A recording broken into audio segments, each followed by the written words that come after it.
Il 19 dicembre è il compleanno di un uomo speciale, come se il Sagittario fosse di mia madre. Ella era come lui, premurosa e cordiale di cuore, buono e sempre austera.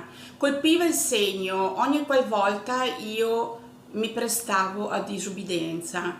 Ella, come egli, era ed è per me unico motivo di amore.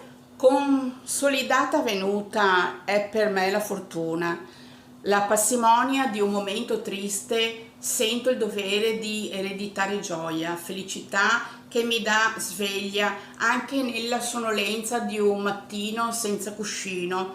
Scomodo il tempo, è divenuto impervio, la salita non dà tregua.